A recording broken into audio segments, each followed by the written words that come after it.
Hello, you wonderful people, and welcome to another episode of Not Too Comic Book. This being a show where we talk about TV shows that are adaptations of comic books. For today's episode, I'm going to talk about the latest episode of Naomi. A lot of really interesting things went down in this episode, so let's break it down. Well, first and foremost, we're picking up where the last episode left off with Naomi's parents telling her the truth about how they found her. That basically what we saw from their perspective, there was kind of like a meteor shower, interestingly enough, and then all of a sudden, in the woods that they were hanging around, they found Naomi just laying on a disc. She was wrapped up in something. So the thing is, like, now Naomi's wondering, like, did my parents just abandon me? But like, her Greg's like, no, don't assume the worst in them. It could just be the thing of like, no, like, they probably sent you here for a reason to protect you.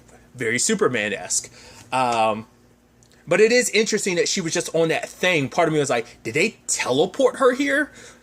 Because later on, Dee does ask, like, oh, was there any light around? And light would kind of represent, like, there being something. So the way Dee was asking questions, it almost seemed like he was kind of implying, like, her parents might not be telling her everything. Because, like, oh, was there anyone around or something like that? Like, it doesn't make any sense for you just to be laying there wrapped up. Like, there's got to be more to the story. And maybe they aren't telling her everything. Well, why wouldn't they be? Even though this is the time to be completely honest with each other. So obviously, like, she's upset for her parents not telling her. Understandably, she's like, I understand the circumstances. And obviously, she has every right to be like, you've lied to me my entire life. Especially because all I've ever wanted to know was, like, more about my parents and stuff like that. Which, like, well, we actually don't. Yes, we concocted this story about how we, like, you know, adopting you and stuff like that. But it's like, truth be told, is how do you ever venture that to your child? Like, hey, so, you know how, you know, from a young age, we just tell you, like, so we found you, you fell from the sky. We can't take the chance that you as a little girl might have gone around telling everyone, like, hey, my parents found me in the woods. Wait, what? There's that. They always wanted to tell her when she was a little older, but as they say, like, no, you are enjoying life, so who are we to take that away from you? So I give them a little bit more slack, because it's like, right, when did you ever just drop that information on your kid? To be fair, we've been through this before with Superman, like, but to be fair, I think it's probably different points in times when Jonathan and Martha eventually tell Clark the truth. So, but I mean, I think it's probably always roughly when he's a teenager when he finds out the truth about who and what he is. So, I mean, and even then, like, some of that he had to go out and venture out on his own because his parents didn't know everything. Like, I mean, let's just go by Superman and Lois. Like, he went off and, like, he had to go out there and find out for himself who he was. And he ended up finding the Fortress of Solitude and ended up finding, like, you know, with the crystal, he activated it and found Jor-El again. Like, you know, like, obviously an image and, like, an AI system of him, but still. Sadly, Naomi isn't in a position to have all of that. Because all the answers she needs seem potentially like they're here, but it's still, she doesn't have all the pieces to the puzzle yet. She doesn't have someone who can fill in the gaps because no one around her seems to know everything. Some people seem like they know more than others. Dee doesn't know anything about what species she is or where she's from, but the other, like, maybe like Zimbardo, Akira definitely know more about her than anyone else does. So they're definitely got the answers. The question is, like, will they actually give her the answers? Who knows? But yeah, I love that when she talked to Annabelle was like, are you really going to really just straight up forgive them? It's like, well, yeah, like, once again, considering the circumstances, but she's like, I'm fine. And I love that. That's the thing.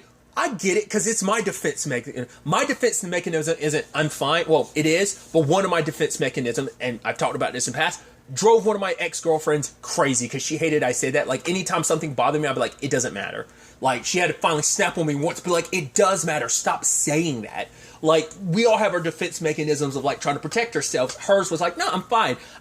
I'm perfectly fine. I forgive my parents. It's okay. It's like, no, it's okay to be pissed that your family lied to you, because regardless of what the circumstances are, 16 years they lied to you. They didn't tell you the truth. Yes, it's complicated, but we could have had this complicated conversation the moment I started asking questions. You could have answered those questions, because even later on, they're like, oh yeah, good on you for telling Naomi, you know, the truth about herself, even though that should have been our job. And I love that Dee snaps back by being like, well, you did have 16 years. So, you know, he could have came to know Naomi at any point in time and told her, but he didn't. he came when she started asking questions. He avoided like being around her too much, but Naomi's inquisitions, and not inquisitions, but her curiosity got the best of her and it made her start questioning things. That's what led her down this path. So Naomi just being Naomi is why she knows about her powers. But I get it, as her parents is like, right, it should have been our decision to tell her. We wanted to be the ones to broach this conversation with her, to find out not only about you, Zimbardo, now everything that Naomi's been up to. Now they have an explanation for it, but still. And then on top of that, I love that, like, they've like, oh man, Jacob's like, we got a big issue. Basically, Esme has like replaced all the like snacks in the vending machines with healthy stuff. And just like, come on, Naomi, you have to do something. There's pistachios in there. And I love Anthony getting on his knees. He's like, please save us. And so everyone's like, yeah, Naomi, do it. So they want her to run for student council president. So even though, you know, Nathan talks to her later on, it's like, do you even want to do this? She's kind of not really all into it. So it's like, right. At the end of the day, he's like, it doesn't matter what anyone else wants. It matters what you want, you know? You shouldn't be doing stuff just because people want you to do. Like, you should, especially because, like, with everything that is on her plate, her heart isn't in it. Maybe before all this, she probably would have jumped at it. But also, she's, like, she's not the type of person to put herself kind of front and center like that. She is, like, a voice of reason. She tries to be helpful. Like, she is, like, makes a lot of friends and stuff like that. But I don't think she tries to put herself as the front and center person. So, but I do love that Jacob and Annabelle are running her campaign. They're obviously trying to figure out, eventually she went to Zimbardo and he gave her the disc. I mean, I guess he kind of got what he needed for now, but also he knows, like, the only person who will ever fully utilize that disc for what it really is meant to be is her. Like, because it's triggered by her and her powers, so she's the only one that's really going to be able to get any answers from it. So we have to, he's like, I might as well give it to you. I see you're going down this path. You think you know everything, but once again, don't believe everything that you think, essentially, you know? So, because she's like, right, you're just suddenly giving this to me? He's like, yeah, I'm not, he's kind of trying to be like, I'm not the bad guy. Like, in his mind, it's like, he's not. He's like, I am trying to get my people together, the 29, and I think for him, he's trying to potentially find a way back home, or at least he knows they're scattered around. He's trying to bring everyone together, but the question is, will they unite under him? Maybe he plans on using Naomi as a means of potentially getting them back home, but under their own terms. And maybe if she is kind of the figurehead with his guidance, it's like, right, I want her to get to where she needs to go. And then I will be there to lead her, to lead our people back home. Maybe that's kind of Zimbardo's perspective. But Akira wants nothing to do with it, because eventually, I love that they had to go through like a escape room, which I love that. It's like, yeah, that's such a, like, obviously more recent years thing, but I do like that has entered the pop zeitgeist, because, you know, escape rooms are pretty popular. So I love that they had to get like get to a tuning machine. They had a turning machine. They had to go to an escape room and complete it, at least to some extent. But the moment it was deciphering stuff, and it's like, oh, a blonde woman, blue eyes. I was like, oh, that's interesting. And I find it so fascinating. So I guess that thing holds the location of all of the 29. I guess it, I mean, to be fair, like, obviously Zimbardo's got the list. So I guess he figures if he's going to, like, he might as well wait for Naomi to potentially find everybody if they don't end up finding her first. But because it told her exactly where to go. She's like, oh yeah, it's somewhere in Portland. And so she was able to go. I guess maybe that's Akira's hub, like, because I don't know they ever specified where Zimbardo went last episode to find Akira. I guess, like, Portland is where she's based out of, where she was at. And then all of a sudden, Naomi rolls up. And I love that, like, and we get some clarification. It's like, all right, where are we from? It's like, Earth 29. I'm like, whoa. I was like, wait, you're not just, like, from an alien planet. You're from a different universe. Wait, what? Okay, and then that starts making, okay, my brain goes into overdrive then. I'm like, okay. So are we saying because you're technically aliens because you're from a different Earth of a different planet? So I'm like, would that make Laurel technically an alien? Or are you suggesting that, is it because, like, because I was about to say, like, are you technically humans on your Earth? Or are you just, like, you are the inhabitants of Earth 29 from the universe you're from? And so it is just a situation of, well, it's interesting, too, because, like, obviously this is back-to-back with Superman and Lois, which, obviously, like, Superman ties into this just because, like, Naomi's, like, obsessed with Superman and loves Superman, and obviously there's parallels to their story, so it's very befitting for both shows to be back-to-back. But also, like, there's multiverse stuff in that too, because you have John and Natalie who are inhabitants from another Earth. So I was about to say too, I'm like, man, jumping in first season with some multiverse stuff, it's like, whoa. But to be fair, Superman and Lois is on the backbone of an entire setup of the multiverse. So it's like, the multiverse has already been established in the Flash for years, so it's already there. But this is kind of like a brand new thing. It's kind of already, because like Stargirl hasn't touched on the multiverse yet. So like that's always the interesting thing to me. Is like we're only like what 4 episodes in, we're already throwing out and multiverse time. It's like no. If you've been on this network long enough, it ain't like we gotta like ease you into the multiverse. You're good. Marvel's doing it. DC's got no. We've been doing it for years. You're good. So it's just funny to me to just jump straight into that, like just kind of a brand new property, just throwing out multiverse. Yes, there's the Loki thing, but also Loki's on the back burner of Endgame. So like once again, that that's a whole thing too. So, but like I said, I'm trying to figure out like the explanation for that. Like, could it just be that yes, they are aliens from a different planet, but they made Earth 29 their home, just like Clark is from Krypton, but Earth is his home. So maybe it's kind of a similar thing. And whatever it is, Akira's like, Zimbato's the reason why their Earth is going. Because I was about to say like, oh, did you lose your home because of Earth, because of the crisis on Infinite Earth? So it's like, no, their planet, what they know to be true is Earth 29 was born after the multiverse expanded out again after Crisis. This is all post-Crisis. Once again, they're not aware of everything that went down. Makes you wonder, because D and Superman, he did talk about him and Superman being a part of a war. It was like, I wonder, was there in correlation there? Is that just, it's just got a completely different war? Like, I mean, like, my brain starts going in overdrive. I'm like, we're talking like war dark side maybe? I don't know. Just throwing it out there, dude. I get too hyped about just like where my brain can go. I'm not the most knowledgeable of DC stuff, because there could be other wars in particular, like, oh, it's this or that. But like, when I think of a war, a big time battle or something like that, it could have just been some big time baddies on Earth. I mean, doesn't mean like Darkseid couldn't have come to Earth, but I'm like, could they be hinting? I doubt they do the big time card like Darkseid, like that's something that's already happened and dealt with. You never know, canonically speaking, but like I said, I'm just jumping the gun on a lot of stuff. My brain is just rattled by like, she's not only from an alien, so you're not just an alien, you're a multiversal alien. So I'm like, you're not only from a different planet, you're from a different planet, from a different universe. So that's why I'm like trying to wrap my head around like, okay, so what is that? Does that truly make you an alien? D is an alien because he's actually from a legit, like he's not from an alternate version of Earth. He's from Thanagar, like he's a Thanagarian, so it's like, yeah, like, so I don't know, I think that's fascinating. I get so caught up in it, but I do like that Akira's like, right, the less you know, the better, and I'm like, why is that? I mean, it seems like the more you know is the better, but I guess it's like, maybe there's some dark history there that she's like, right, you don't want to get mixed up in that, especially considering apparently Zimbato's the reason why, because she hinted to it last episode, like, no, you're the reason why we're in this situation in the first place. Don't make yourself out to be the hero, you're the villain of this story. Once again, could just easily be like, once again, Damon in the Vampire Diaries started off as a villain. It was out of love is the reason what pushed him to, everything he did was for the sake of getting Catherine back, but that ended up steamrolling a whole lot of stuff. But he wasn't like, he didn't stay the villain for long, so that's why I'm curious, is there some correlation there? Of like, he made a mistake and he's trying to rectify it, so he is trying to do the right thing and trying to bring everybody together. But I wonder what was it that he did that led to like their Earth getting ruined. Apparently, that's his fault that they're here. Maybe his actions led to like maybe their planet exploding and they got flung into. Maybe it wasn't just like, oh, we crash landed on this planet. It's like, oh, we crash landed on this planet from a different universe. So maybe that's kind of what that is. Not only we're not even in our same universe anymore because of him. Maybe that's I don't know. There's so much we don't know. Once again, I'm loving the mystery angle of like, all right, give us the pieces to figure this whole thing out,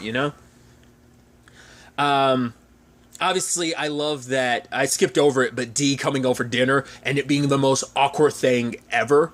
Obviously, Naomi's dad did some research being like, oh, so, you haven't been here the entire 20 years. He's like, right, I did leave back in 2012. To be fair, he's like, I didn't just leave the town, I left the whole planet. And it's like, oh, why was it? He's like, I'd rather not talk about it. I'm like, oh, is it because you did some stuff like, is it part of, that's why at the time I was like, oh, is it connected to like the war, like that you fought with Superman or something like that? But it was like, no, he was like, we find out later on what that was really about. But like I said, the back and forth of just like asking questions like, oh, like, how much do you really know about D? Like, can you really trust him and stuff? And obviously you can tell Naomi is agitated with her parents, but she's keeping up the pretense of like, no, everything's fine. Everything's hunky-dory. Like, it's all good. But then Dee points out later on when he picks her up after she goes to see Akira, it's like, the fact is, those lights flickering, that was you. Like, once again, your powers are tied to your emotions. It's like, she's like, so I should be more honest with my parents. It's like, no, first and foremost, you need to be more honest with yourself. Feel what you're feeling. And she talks about it later on, when she's like, once again, just shows you how cool, like, Naomi is. It's like, she didn't take her, like, speech as, like, running for student president as, like, oh, I'm a tear down Esme. It's like, no, like, no one loves this school more than Esme. So, like, the fact of the matter is, like, let's kind of cut her some slack. Like, everything she does is for the betterment. Because she even was like, it's like, right, I'm making healthier alternatives for us because it's for the betterment of everyone, So it's not like she's doing it just as, like, oh, she's power tripping. It's like, no, she cares about the school. Like, no one loves this school more than her, and she tries her best. And taking Nathan's advice, she talks about, hey, being honest, it can be scary sometimes because we're worried about rejection or how the other person might take it. But, sometimes we do have to be honest about how we're really feeling. But that's the irony behind it, because Naomi wasn't being honest with how she was feeling. And when the time came to use her powers, she was using them a little bit at first, but then, like, she got scared and her emotions, like, and her powers reflected that, and she couldn't use them. Luckily, when random stranger shows up who's Nightcrawler, I'm trying to, like, Nightcrawlering, I had to say that out, doing his Nightcrawler impression, was teleporting all over the place. Apparently he was sent there as a bounty hunter to bring her back to Earth 29. So I'm like, well, for one, how are you going to cross the multiverse like that? Like, Barry does it, but that's because he's also got his speed. I'm like, not unless you have, like, a portable, like, vibe. Because he's, like, the quickest way to get across. He was, like, the quickest way to get across the multiverse prior to this, other than, like, Barry, like, running to a different Earth. To be fair, like, that was a whole accident. But it's like Cisco being Vibe was, like, the easiest way to get across to the multiverse. So I'm curious, like, do they have, like, a device that kind of does the same thing as Cisco's powers? Like, is it kind of something similar on this Earth? Like, portable device-wise that allows them to do that, or what? So that's interesting. But yeah, I like D showing up. I think it is pretty dope that obviously getting to see him utilize, because this is our first time seeing him, for one, utilize his wings in his combat as well. Very much kind of reminds you of, like, Falcon from, like, Falcon and the Winter Soldier, like him utilizing his wings a lot more in combat, and that kind of reminded me of that a little bit too. So, but it turns out this bounty hunter has been looking for Naomi. Like, that's why I'm like, is she kind of like she's special on her planet for some reason? Because D even says something of the nature of, like, right, for you to land on this planet is interesting. And she was almost like, why? He's like, there's a hierarchy to these planets, which made it almost sound like he was saying, like, yeah, Earth is pretty low on the hierarchy. Once again, this is supposed to be a universe where, like, Superman's still considered a legend, so that must mean, like, there must not be a lot of superheroes on this universe, which kind of sucks. That means Earth is ripe for the picking. So, but obviously it seems like other people, aliens, have found their way to this planet. Like, so who knows what the other superhero situation is like. It's almost befitting too, considering, like, well, at least the way Man of Steel set it up made it seem like, hey, Superman was the first of his kind, but we are insinuating, like, well, once again, you backdraft the continuity of, like, well, Wonder Woman was here longer. To be fair, we're talking gods, so that's a whole thing. Plus, Batman was active at the time. So, you have to consider a lot of that. But some of the other staples weren't established yet. Some of the aliens probably, who knows how long, like Martian Manhunter, like, who knows how long he was on Earth, all that stuff. So, but he basically saying that because of her powers and everything, she had to come from a special planet. But that's also trivial, like, yeah, the planets have, like, a hierarchy, because it's like, there's no probably Justice League or any, like I said, nothing on this planet that equates that to put Earth on the map for a lot of people in the universe. People are like, oh, that's some rundown planet, who cares about it? So that's interesting. Once again, why is D here out of any particular place? We'll have to wait and see to get some clarity on some of that. But It does seem like he's referencing Hulk Girl, though, because he's like, yeah, that tattoo on his neck. He's like, yeah, it reminds him of the woman he loves. Like, he's like, I know all about not telling people how you really feel, because it's like, I didn't tell her. The fact is, I loved her. And it's like, oh, why didn't you? He's like, because I was scared. And, you know, now it's like, right, life is short. He's like, I want you to remember that. Like, so if you have love, you fight tooth and nail to keep it, because you never know when that could be taken away from you. So, because he doesn't know what happened to her. He's like, that's why I went back. That's why I left the planet in 2012. He was like, I went looking for her, and he still doesn't know where she is. So it makes you wonder, she might be somewhere on this planet. Like, because this story can be tragic, once again, depending on what continuity you use. Like, they're always kind of almost like a Romeo and Juliet thing of like they will always be like something, they're star-crossed lovers, like things will always get in their way type of thing. So I'm curious to see if she is going to pop up in this, so, and see how that all kind of plays out. I'm curious, are they going to give him like, well, because it was in DC's Legends of Tomorrow, but I'm curious, is he going to get like a mace in it? Well, I think both him and Hulk Girl get the mace. I know it's definitely a signature for her, but I think it's also his as well. Like, if I remember correctly, like I said, I think in Legends, he had it as well. I don't remember. So I'm curious how they're going to give D, like, that mace or something. Like, does he secretly have it, he just hasn't pulled it out yet, or is it going to find its way to, like, I don't know. Because, like I said, I'm pushing being like, oh, he's got to be Hawkman, but maybe he's not Hawkman. Maybe he's just of their species, and he's filling a Hawkman role without actually being Hawkman. But I'm like, he's got to be Hawkman. Come on. Once again, like I said, that's all the wings. I was like, and you're a Thanagarian, so it's like, no, you got to be Hawkman. So, like I said, the person he's looking for has got to be Hawk Girl. Because I never actually know their real names. Because obviously D's real name came up last episode, and she was like, wait, that's what D is short for? I've never, because, like, he's D, she's Q. I'm like, I always know them by their name. Because I don't even remember their names from, Legends of Tomorrow, like, they were using. I mean, to be fair, like, they had their history, and so, throughout time and everything, they kind of, like, reincarnated, you know, so, like, their names changed over the years anyway, in Legends of Tomorrow, so.